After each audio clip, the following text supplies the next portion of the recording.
ಒಡ್ಡರು ಓಡ್ರರು ಮೂಲತಃ ಸೂರ್ಯವಂಶ ಕ್ಷತ್ರಿಯರು. ಉತ್ಕಲ, ಪೂರ್ವ ಗಂಗರು, ಕಳಿಂಗರಾಜರು, ಚೋಳರಾಜರು, ಚಾಲುಕ್ಯರು, ಕಾಕತೀಯ ರಾಜರು ಇವರೇ. ಒಡಿಯರಾಜರು, ಓಡ್ರರಾಜರು, ಓಡ್ರ ಗಜಪತಿಗಳು. ಯುದ್ಧದಲ್ಲಿ ಲಕ್ಷ ಆನೆಗಳನ್ನು ಬಳಸಿ ಸೈನ್ಯ ಕಟ್ಟಿದ ಗಜಪತಿರಾಜರು ಇವರು. ಯುದ್ಧದಲ್ಲಿ ಆನೆಗಳನ್ನು ಬಳಸುವ ಪದ್ಧತಿ ಮೊಟ್ಟಮೊದಲು ಇವರಿಂದಲೇ ಪ್ರಾರಂಭವಾಗಿದ್ದು, ಮದವೇರಿದ ಆನೆಗಳನ್ನು ಸಹಿತ ಪಳಗಿಸುವ ಕೌಶಲ್ಯ ಹೊಂದಿದವರಾದ್ದರಿಂದ ಇವರಿಗೆ ಗಜಪತಿಗಳು ಎಂಬ ಬಿರುದು ದೊರೆತು ಗಜಪತಿರಾಜರೆಂದೇ ಖ್ಯಾತಿಯನ್ನು ಪಡೆದಿದ್ದಾರೆ.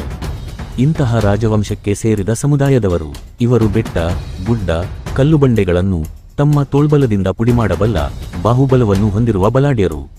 ಅತ್ಯಂತ ಶಕ್ತಿಶಾಲಿಗಳು. ಗುಡಿಗೋಪುರಗಳನ್ನು, ಬೃಹತ್ ಕೋಟೆ ಕೊತ್ತಲುಗಳನ್ನು ನಿರ್ಮಿಸಿದವರು ಇವರೇ.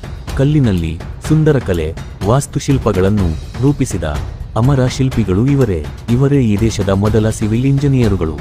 ದೇಶದ ಜನತೆಗೆ ವಾಸಿಸಲು ಸೂರು ನೆಲೆಯನ್ನು, ಉತ್ತಮ ವಸತಿ ವ್ಯವಸ್ಥೆ ನಿರ್ಮಿಸಿದವರು. ಕಾಲುವೆ, ಸೇತುವೆ, ರಸ್ತೆಗಳನ್ನು ಕಲ್ಪಿಸಿಕೊಟ್ಟು ದೇಶಕ್ಕೆ ನಾಗರಿಕತೆಯನ್ನು ಕಲಿಸಿಕೊಟ್ಟ ಮಹಾನ್ ಸಮುದಾಯದವರು. ಈ ದೇಶಕ್ಕೆ ಅನ್ನ ಹಾಕುವ ರೈತಾಪಿ ಜನರಿಗೆ ಕೆರೆಕಟ್ಟೆಗಳನ್ನು, ಬಾವಿಗಳನ್ನು ನಿರ್ಮಿಸಿದ್ದಲ್ಲದೆ ತಮ್ಮ ಪ್ರಾಣವನ್ನೇ ಪಣಕ್ಕಿಟ್ಟು ಅಣೆಕಟ್ಟುಗಳನ್ನು ಕಟ್ಟಿ ನೀರನ್ನು ಒದಗಿಸಿ ದೇಶವನ್ನು ಸಸ್ಯಶ್ಯಾಮಲ ಮಾಡಿದವರು ಇವರೇ.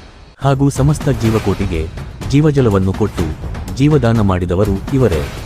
ಮಹರ್ಷಿ ಭಗೀರಥನ ವಂಶಸ್ಥರು ಇವರೇ.